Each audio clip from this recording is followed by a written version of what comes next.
warahmatullahi wabarakatuh. Innal hamdalillah nahmaduhu wa nasta'inuhu wa nastaghfiruh wa na'udzu billahi min shururi anfusina wa sayyiati a'malina. Man yahdihillahu fahuwal muhtad wa man yudlil falan tajida lahu waliyan mursyida. Asyhadu an la ilaha illallah wahdahu la syarika lah wa asyhadu anna Muhammadan abduhu wa rasuluh. Allahumma salli wa sallim wa zid wa barik wa an'im ala sayyidina Muhammadin wa ala alihi wa ashabihi wa azwajihi wa dhurriyyatihi wa ansarihi wa man tabi'a hudahu ila yaumil qiyamah, amma ba'du. Yang kami hormati dan kami muliakan, pertama sekali saya banyak bertemu dengan guru-guru saya. Ya, ada Ustadz Sutrisno, ada Pak Lubis, dan saya banyak ketemu dengan abang-abang saya, termasuk yang mungkin tadi sempat lewat. Dan tentunya ini semacam bukan pulang kampung ya, pulang apa? Tanah kelahiran. Kira-kira begitu. Kembali ke asal, back to nature kata orang Karo ya kan. Ya. Ada Bang Awal di sini. Ya, itu teman saya kuliah tapi senior dia. Kalau Ustadz Zul ini Bu, teman sekelas saya di pesantren. Ya, mudah-mudahan semua guru-guru kita sehat walafiat. Saya ringkas guru-guru ini dalam bahasa kita namanya ulama. Hadir bersama kita kawan dekat ulama namanya umaro. Ada Ibu Ketua DPRD hadir bersama kita, mewakili camat dan kelurahan. Ada Dan Ramil, ada perwakilan Polsek, dan tentunya seluruh BKM yang hadir, dan tetamu serta undangan masyarakat yang ikut berbahagia melihat masjid ini direnovasi. Dan kami secara khusus sangat bersyukur bisa kembali kemari. Kalau info dari panitia, semestinya saya diminta sampai Punggahan nanti malam, tapi saya seperti di Punggahan tak dapat hadir. Harus kembali ke Medan karena ada tugas yang harus diselesaikan. Mudah-mudahan kedua kelompok tadi yang kata Rasulullah, jika dua kelompok manusia ini baik, maka umat itu baik. Itulah ulama dan umara. Nah, mudah-mudahan ulama dan umara di Kecamatan Tiga Binanga ini rukun-rukun, soleh-soleh, baik-baik, dermawan-dermawan, dekat dengan masyarakat dan umat. Apalagi mau kita tunggu di depan masjid kita ini cuman kuburan lagi. Jadi kalau ribut-ribut selesailah kita. Lebih bagus baik-baik, baik-baik jadi ulama, baik-baik jadi umaroh. Karena depan masjid kita ini adalah tempat kembali, itu rumah masa depan kita. Ya kan Ustaz Jul? Begitu kira-kira ya. Maka mari kita sama-sama bersyukur kepada Allah atas nikmat usia, nikmat jabatan, nikmat waktu, nikmat kesempatan, nikmat keturunan, nikmat sahabat, nikmat tetangga, nikmat ilmu, nikmat harta, dan nikmat yang lain. Mudah-mudahan semuanya bisa kita manfaatkan dengan sebaik-baiknya dan semaksimal mungkin. Karena ada orang yang dikasih jabatan, tanda tangannya tumpul sampai dia tidak lagi menjabat, tumpul. Ada yang jadi ulama, ilmunya juga tumpul, ulamanya untuk dia saja. Ini yang disebutkan tadi Haji Sulaiman dan segala macam. Ini karyanya tidak tumpul, makanya sekolahnya masih ada, masjidnya tahun 30 didirikan, masih akan kita renovasi. Dulu kami santri masih papan satu ya, agak naik sedikit. Sekarang Bu sudah begini, mau kita ubah lagi. supaya pergerakan ulama dan umarok dulu tidak tumpul. Makanya generasi sekarang harus sadar sejarah itu. Salat dan salam mari senantiasa kita aturkan kepada orang yang berjalan dari masjid ke masjid. Sampai di Kuba dia mendirikan masjid. Dikenal nanti ada masjid yang didirikan oleh Rasulullah, Masjid Qiblatain. Ada Masjid Kuba. Sampai di Madinah Munawwarah mendirikan Masjid Nabawi. Kemudian Rasulullah juga berjalan dari Masjidil Haram ke Masjidil Aqsa. Betapa pentingnya masjid bagi umat Islam. Masjid bagi umat Islam ibarat ikan dengan air. Ya, kalau tidak ada airnya ikan itu mati. Jadi sebenarnya umat Islam tanpa masjid mati. Sama dengan agama yang lain. Agama Hindu, Buddha tanpa pura mati. Yahudi tanpa sinagog mati. Kristen tanpa gereja juga akan mati. Kenapa? Karena disampaikan tadi oleh Bapak Anda Muhammad tadi, kalau saya tak silap itu, mental kita itulah yang menghidupkan jasmani kita ini. Maka jangan lupa di hari Jumat kata Rasulullah, orang yang paling dekat nanti derajatku di akhirat adalah orang yang pada hari Jumat diantaranya paling banyak salawatnya kepadaku. Allahumma sholli ala sayyidina Muhammad wa ala alihi wa sahbihi ajma'in. Kami ingin informasikan kami dari Medan ada 7 orang ya Bang Ari, ada Bang Ari tadi menyertai saya, tenaganya kuat sekali. Jam 4 kami sudah berangkat dari pesantren, singgah di Masjid Al-Kamal. Ada istri saya di belakang kayaknya Bu. Di belakang. Ada anak saya 2 ikut, abangnya di Jawa Tengah. Saya suruh pergi nyantri Pak. Kalau saya nyantri di Medan dari sini, maka anak saya suruh lebih jauh lagi. Dia nyantri di Tazakka, Pondok Pesantren Tazakka di Jawa Tengah. Saya kuliah di Jawa Timur, anak saya di Jawa Tengah. Nah mudah-mudahan anak-anak kita juga biasa seperti itu. Dibiarkan dia menjadi si bujang jauh. Biar balik kemari lebih banyak ilmunya. Mohon doa sekaligus mudah-mudahan anak saya itu kerasan sementara kerasan karena uang jajannya masih ada. Nggak tahu kalau sudah nggak ada nanti. Mudah-mudahan dia kerasan. Dan semua anak-anak kita itu adalah titipan Allah Subhanahu wa Ta'ala. Mudah-mudahan soleh dan soleha. Baik Ustadz Jul, saya ceramah sampai Jumat. Oh dilanjut gitu ya. Baik. Sedikit saja karena kita setelah ini akan peletakan batu pertama. Yang pertama, saya sangat setuju bahwa yang perlu kita renovasi total adalah jiwa. Sesuai dengan lagu kebangsaan kita, bangunlah jiwanya, bangunlah badannya. Founding fathers kita tidak kebetulan ketika menyimpulkan itu. Bangunlah jiwanya, bangunlah badannya. Apa dasarnya Ustadz? Dasarnya surah At-Taubah ayat ke-18. A'udzubillahi minasyaitonirrajim. Coba kita perhatikan semua yang hadir ini. Ayat ini sangat serius. Kira-kira di 5 kelompok ini kita di bagian yang mana? Kalau kita ingin renovasi total masjid ini. Kata Allah, innama ya'muru masajidallah. Yang kita biasa mengaji bahasa Arab Bapak Ibu sekalian, innama itu disebut di dalam kajian ilmu balaghah namanya adatul hasri, untuk membatasi.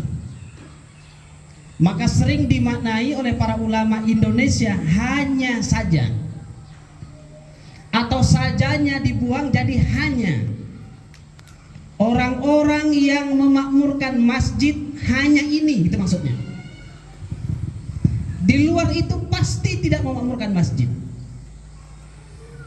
Nanti kita cek Quran, kita kembali. Innama ya'muru masajidallah. Orang-orang yang biasa terus-menerus memakmurkan masjid-masjid Allah. Poin pertama, ini bukan masjid PKM. Ini masjid Allah.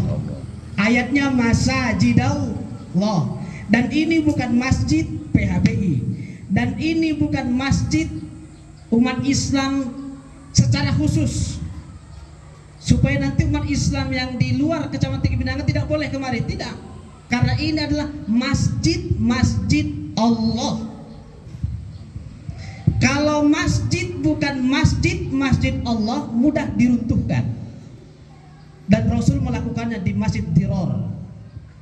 Masjid dibangun di Madinah untuk menyaingi Masjid Nabawi, tapi di dalamnya menghasut, memfitnah, memprovokasi. Maka kata Rasulullah, bakar masjid itu. Jadi masjid ini pertama kali adalah masjid Allah. Makanya ketika dia mengusulkan renovasi, orang sudah sumpah, kenapa? Bukan masjid dia. Cemana kita besarkan, atau mungkin setengah saja. Enggak, besarkan, kenapa? Bukan masjid itu kok, ini masjid Allah. Apa keberatan kita untuk merenovasinya kalau ini masjid Allah? Enggak ada. Jadi ini yang pertama sekali, innama ya'muru masajid Allah, orang-orang yang memakmurkan masjid Allah. Man amana billah, yang beriman kepada Allah.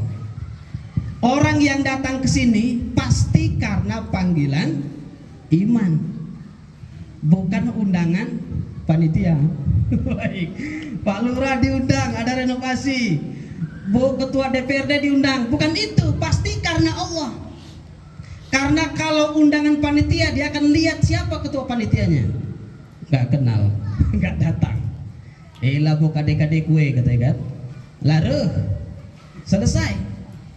Ini pasti mau nanggo ini, soalnya sini ada proposal ini, nggak datang. Tapi karena man amana billah hadir. Ibu hadir, bapak hadir, yang mewakili hadir, semua hadir. Kenapa? Karena yakin orang yang memakmurkan masjid Allah itu sifat kriteria pertama adalah orang yang beriman kepada Allah. Ini kriteria pertama. Adakah kita di sini? Biar kita yang menjawabnya. Ada Ustadz, lihat nanti setelah renovasi makin makmur tidak? Karena kata Rasulullah, di akhir zaman nanti banyak orang sibuk menghias masjid, setelah itu kosong masjidnya. Bahkan ada orang yang takut sekali berada sholat di belakang imam, sekali sholat langsung di depan imam, jenazah udah. Banyak begitu itu. Subuh hilang, zuhur lenyap, maghrib tak nampak, isya tak kelihatan, begitu jadi jenazah nampak dia. Bapak nih muslim rupanya katanya. Selama ini orang nggak tahu ini muslim atau bukan ini. Begitu jadi jenazah baru ketahuan. Maka dulu kan sering kita tuh menyentil kita, jangan jadi orang muslim ketika khitanan. Oh dia rupanya muslim, buktinya disunat katanya kan. Yang kedua setelah menikah, oh diundangnya kita, rupanya dia adalah muslim. Baru ketiga pas mati, undangan Yasin malam pertama, ketiga siap Ustaz Ahmad Fauzi, tadi kami ngobrol-ngobrol, beliau jam 10 harus meninggalkan kita. Beliau punya tugas dakwah yang lain, mudah-mudahan beliau sehat walafiat. Alhamdulillah. Ustaz Fauzi ini termasuk Ustaz yang di Tiga Binanga diberkahi Allah karena awet muda Pak. Sejak bertemu gitu-gitu aja wajahnya. Silakan Ustaz. Assalamualaikum ya. Baik, ini karena ceramahnya sampai Jumat jadi kita nyantai-nyantai aja. Ya Pak Panitia ya. Orang yang beriman kepada Allah. Baru yang kedua kriterianya adalah orang yang beriman kepada hari akhirat. Kalau ditanya, Bapak kenapa ke masjid? Kayaknya saya mau mati Pak Ustadz. Ingat di akhirat tuh pasti memamurkan masjid ya. Tapi kalau orang gak ingat akhirat, Allah pun disuruhnya. Allahu Akbar, Allahu Akbar. Bentar ya Allah, masih ada kerjaan ditanggung kali pun dodo sawit ini katanya kan. Hayalah sholat, ayo sholat bentar. Maka sholat zuhurnya 3:30. Begitu jam 4 azan, cepat kali pun azan. Padahal dia yang terlambat sholat Pak dari zuhur tadi itu. Maghrib juga gitu. Jadi orang kalau sudah yakin hari akhir itu ada, bagi umat Islam yang biasa baca surah Al-Fatihah, Maliki Yaumiddin, Maliki Yaumiddin, Maliki Yaumiddin, hari pembalasan 17 kali ya wajib. Maknanya apa kira-kira itu Pak? Ada dunia setelah ini. Ada dunia lain setelah ini. Jadi begitu kita Malik Yaumiddin, ada hari pembalasan. Allah yang membalaskan. Hari itu akan tiba. Sayangnya orang-orang yang sudah masuk ke dalam kuburan tak balik Pak. Kalau balik cerita dia, cuman Allah kasih bocoran dalam surah Al-Munafikun kan. wa anfiqu mimma razaqnakum min qabli ayatiya ahadakumul maut fayaqula rabbi laula akhartani ila ajalin qarib fa asaddaq wa akum minas sholihin. Maka mumpung kita ini yang mungkin dompetnya agak tebal-tebal hari ini, amalkan coba sedikit surah Al-Munafikun ini. Jangan sampai kata Allah, orang sudah masuk kuburan, dia protes kepada Allah, wahai Allah, kenapa enggak kau tangguhkan sikit sebentar saja? Kok cepat kali aku mati? Allah tanya, kenapa kau pengen balik ke dunia, ke bumi Kuala Baru? Ngapain coba kira-kira? Cuman dua yang dikejarnya orang kalau sudah masuk kuburan, Pak. Fa'as-saddaqo wa akum minas sholihin. Aku ingin sedekah dan jadi orang soleh. Jadi orang kalau sudah masuk kuburan, dia pengen balik ke dunia bukan pengen haji, Pak. Bukan pengen umroh, bukan pengen baca Quran, dia pengen sedekah. Kita sekarang sedang menceritakan orang-orang itu. Kalau kita sudah masuk ke dalam, kita diceritakan nanti sama orang yang masih hidup itu. Dulu Ustaz Qasim tuh ceramah gitu katanya, sekarang udah di dalam dia katanya. Coba. Jangan-jangan saya pun begitu juga. Fayaqula rabbi laula akhartani ila ajalin qarib. Ya Allah, kenapa enggak kau tangguhkan? Aku pengen sebentar lagi lah, jangan cepat kali mati. Karena kalau orang sudah mati pengen bangkit ke dunia, yang dikejarnya cuma satu. Fa'as-saddaqo, aku pengen sedekah. Bukan sholat, Pak. Bukan haji, pengen sedekah. Nah, mudah-mudahan harta-harta kita yang dititipkan oleh Allah nanti ketika di akhirat dilihat itu. Kalau di dalam ayat yang lain kan disebutkan, waduh kok begini hisabku kan, dalam surah Al-Isra itu, dalam surah Al-Kahfi juga disebutkan itu, ma lihadzal kitabi la yughadiru saghiratan wala kabiratan illa ahsoha. Ini kitab catatan amal apa begini nih, yang kecil dan besar tercatat rapi, nggak bisa kita ngelak. Kalau dalam surah Al-Isra, wa kullu insanin alzamnahu ta'irahu fi unuqi, catatan amal kita digantungkan oleh Allah di leher kita, dan tetangga kita bisa lihat, oh bapak tanggal sekian nyuri ya katanya. Ketahuan itu. Bayangkan tuh, dicantolkan. Kalau kita kan kalau ikut, ada yang kemarin ikut kori kan, tanding kan, dipanggil kan, NPP sekian, biasanya digantung sini kalau besar tuh. Di akhirat digantung kita, ini yang koruptor, ini yang pencuri, ini yang penzina, ini yang pendusta, disebutkan. Bahkan kata Allah, tidak disuruh orang lain baca, Iqra kitabaka kafa binafsikal yauma alaika hasiba. Sekarang baca catatan amalmu sendiri, biar kau sendiri yang menghisap dirimu, tidak perlu Allah Subhanahu wa taala. Bayangkan kalau kita hari ini kita berniat, salah satu uang kita masuk di kas BKM untuk renovasi masjid ini, nanti di hari kiamat kita lihat, wah ada rupanya di catatan ini. Tanda tangannya Ustaz Jul di situ. Ketua panitia sah dari ibu ketua DPRD 1 miliar misalnya.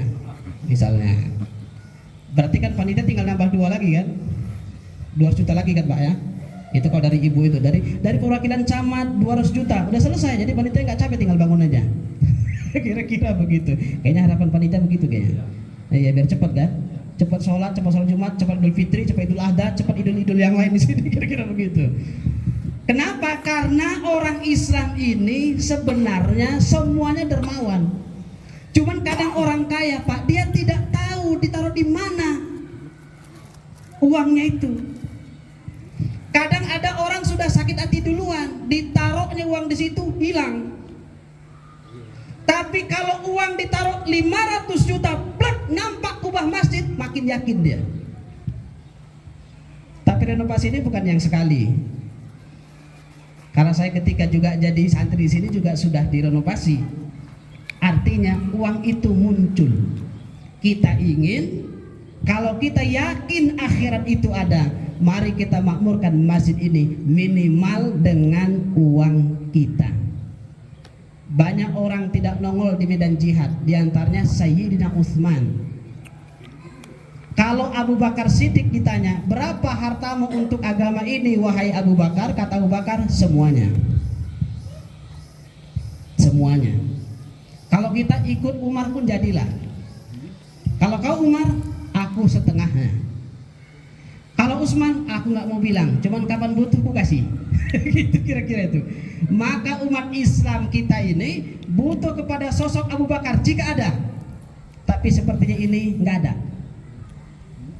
Karena semua sampai mohon maaf cucunya itu, cucu Abu Quhafa, berarti bapaknya Abu Bakar itu sampai menipu kakeknya. Datang Abu Quhafa, bapakmu Abu Bakar itu tidak meninggalkan apapun warisan kepada kalian karena semuanya harta diserahkan untuk Islam. Apa kata sang cucu? Ada kek. Kebetulan sang kakek ini buta, dimasukkan batu ke dalam baskom, dipeganglah sama si kakek. Ini kayak emas berapa bongkah coba di sini? Kata si cucu.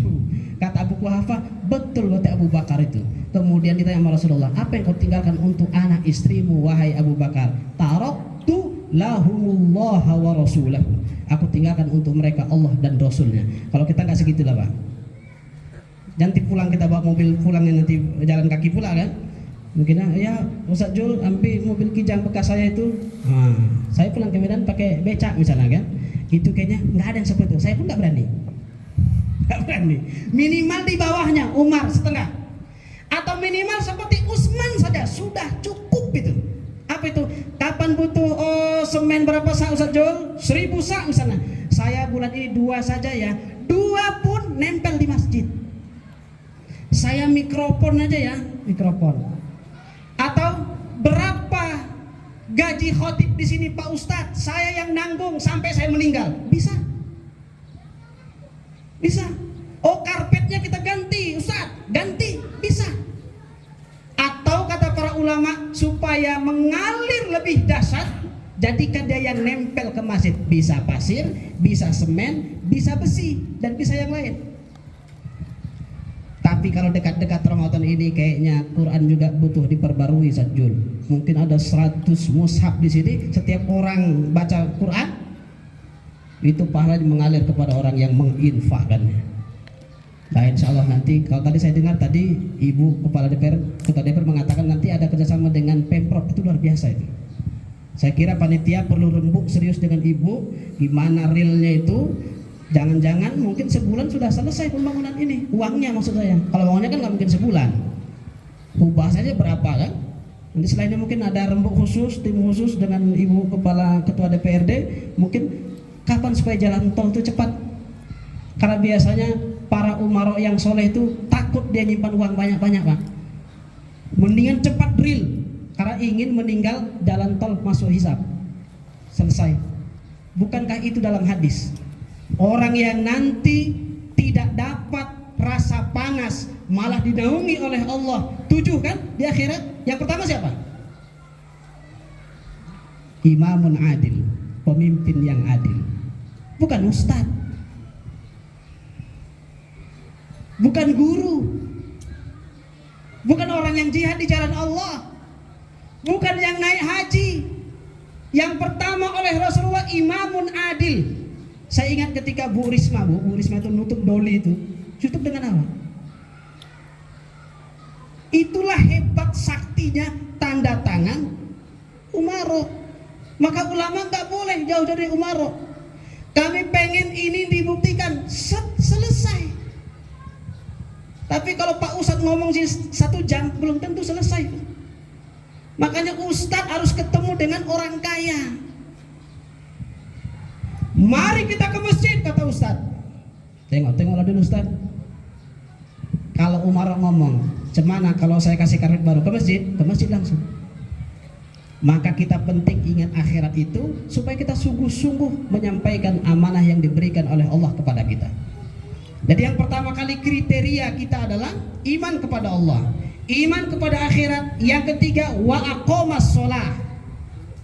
Orang yang akan memakmurkan masjid ini adalah orang yang menegakkan sholat. Karena ada orang masuk masjid nyari sendal. Bahkan di Medan sekarang sudah berapa subuh ada jamaah kehilangan kereta di Medan tuh. Bahkan ada khotib naik malingnya sudah siap-siap. Begitu rukuk jamaah, hilang kereta jamaah itu. Itu sudah kejadian berkali-kali. Bukan sekali dua kali, berarti ada yang masuk ke masjid bukan untuk wa aqamas shalah, bukan untuk menegakkan sholat. Ada begitu Ustaz? Ada, karena orang jahat di samping Ka'bah pun ada. Bukankah Abu Jahal lahir di samping Ka'bah? Abu Jahal, Abu Lahab dan abu-abu yang lain yang bandal di samping Ka'bah. Di masjid ada juga orang yang datang ke masjid bukan untuk menegakkan sholat, tapi ada maksud yang lain. Tapi orang yang memakmurkan masjid pasti karena dia ingin menegakkan sholat, bukan untuk yang lain. Saya ngefans kepada khotibnya, nggak ada itu begitu itu. Saya menengok karpetnya baru dari Mekah kayaknya, nggak ada yang begitu itu. Pasti ingin menegakkan sholat. Yang keempat, wa atas zakah, mengeluarkan zakat. Zakat apa Pak kira-kira Pak? Zakat fitrah. Semua zakat. Zakat fitrah, zakat profesi. Kalau sudah 5.200.000 uang bulanan kita potong 2,5% itu namanya zakat profesi. Ustaz bersih apa kotor? Kotor raja kata para ulama. Kalau bersih pelit kali nanti. Pembantuku sekian, uangnya sekian, tinggal 1 juta. Gak wajib zakat Ustaz katanya. Begitu kan? 5.200.000 bruto potong 2,5. Apalagi 2,5 saya ingin nisab ini adalah untuk masjid. Kenapa? Masjid mungkin masih punya talangan hutang di Panglong. Para ulama memasukkannya kepada bisa mujahid fisabilillah, bisa gharimin. Penting ini dipahami Pak. Yang terakhir adalah walam yakhsha illallah. Orang yang masuk ke masjid enggak takut kepada siapapun kecuali hanya kepada Allah Subhanahu wa taala. Ini paling penting karena sekarang ada orang takut masuk masjid dituduh radikal, Pak. Orang yang rajin pengajian radikal. Dari mana tuh radikal tuh? Radikal itu adalah ramah, terdidik dan berakal. Itu radikal tuh. Itu ramah, terdidik dan berakal. Kalau ada orang masuk masjid kemudian membunuh orang lain, berarti yang salah siapa itu kira-kira? Tidak ada ajaran itu. Maka orang-orang yang rajin ke masjid pastikan dia takut kepada Allah. Baru kesimpulan ayat itu indah sekali. Fa'asa ulaika ayyakunu minal muhtadin. Siapa yang masuk ke 5 hal ini, mudah-mudahan merekalah yang mendapat hidayah Allah Subhanahu wa taala. Jika kita tidak karena beriman kepada Allah, nggak mungkin kita ingat akhirat. Tidak mungkin kita menegakkan sholat, tidak mungkin bayar zakat, dan yang kelima, tidak mungkin kita takut kepada Allah. 5-5-nya nyambung, dan 5-5 ini mudah-mudahan ada di dalam jiwa-jiwa kita. Yang terakhir sebelum doa adalah saya menasihati diri saya sendiri dan kita semua. Jika nanti masjid ini sudah berdiri tegak, tugas kita adalah tidak hanya meriah seperti hari ini, tapi zuhur kita isi, asar kita isi, maghrib kita isi, isya kita isi, dan subuh kita isi. Mudah-mudahan nanti badan kenaziran atau kemakmuran masjid bisa sungguh-sungguh mengelola manajemen masjid ini dengan baik, sehingga masjid ini tidak hanya nyaman ada AC-nya, ada ininya, ada itunya, tapi jamaah nyaman kemari. Bapak-bapak yang pernah mungkin mau ke Tapsel, sebelah kanan kalau tak silap itu ada Masjid Musafir namanya. Saya pernah tanya itu BKM-nya, siapa donaturnya? Dia bilang salah satu donaturnya Pak Ustadz, ada di kota Medan dan dia salah satu yang punya toko emas di Medan. 24 jam bisa mandi, wah ya, bisa ngopi, bisa ngeteh. Masjid Musafir, Masjid Musafir, Masjid Al-Huda, Masjid Hidayah. Jadi asbab hidayah itu menjadi sangat indah, luar biasa. Dan kita termasuk orang-orang yang mungkin dipilih oleh Allah untuk hadir hari ini, untuk menjadi saksi hidup bahwasanya kita pernah disaksikan oleh Allah hari ini. Kitalah termasuk diantara yang memakmurkan masjid ketika masjid ini sudah berdiri tegak nanti. Maka jangan sia-siakan, mari kita berlomba-lomba. Yang punya tenaga, sedekahlah dengan tenaga. Yang punya ide dan pikiran, sampaikan ide yang bagus, pikiran yang bagus untuk kemakmuran masjid ini. Jangan ributi masjid karena ini adalah rumah Allah Subhanahu wa taala. Jika yang punya jabatan, ikutlah jabatan kita rembuk di dalam Islamnya, karena tanda tangan kita sangat dibutuhkan oleh masyarakat. Para kiai, para ulama berikan bimbingan yang baik. Mudah-mudahan masjid ini betul-betul menjadi Masjidul Huda, masjid pembawa hidayah bagi masyarakat, bagi umat, dan tentunya secara umum bagi masyarakat baik yang muslim maupun saudara-saudara kita yang bukan muslim, karena memang rumah ibadah adalah rumah tempat kita mendekatkan diri kepada Allah, bukan untuk merusak lingkungan, merusak masyarakat dan lain segala macam.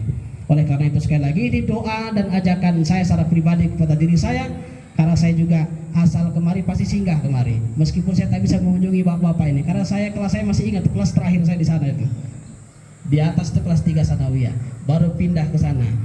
Kemudian saya harus ke pesantren Ar-Raudatul Hasanah. Saya ingin sebutkan orang-orang yang cukup berjasa.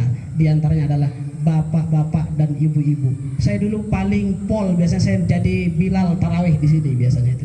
Bisa sebulan full saya Bilal tarawih di sini. Akhirnya sama bapak-bapak sekali-sekali kalau naik khotib khutbah Jumat, sekali-sekali saya khotib Jumat. Lama-lama saya kemudian memang harus meninggalkan pesantren ini karena satu dan lain hal. Ketemulah saya dengan Bapak almarhum Haji Zamri Harun Caniago. Saya dipanggil ke rumah makannya karena saya sudah belajar jahit ketika itu. Saya sudah nggak serius lagi sekolah. Jahit aja lah, tiap hari dapat uang kok. Begitu kira-kira. Dipanggil, kau masih mau sekolah nggak? Masih Pak, tapi saya nggak punya uang. Saya cuma nanya, kamu masih mau sekolah nggak? Itu tahun 98. Masih Pak, sebelum kau sekolah kau bantu dulu bangun Masjid Istiqomah. Maka saya dari mulai ngecor saya ikut di sana. Saya pernah kena timpa coran di sini sampai jigrak rambut itu. Tapi enaknya dengan Pak Haji itu, mudah-mudahan ini sampai ke makam beliau.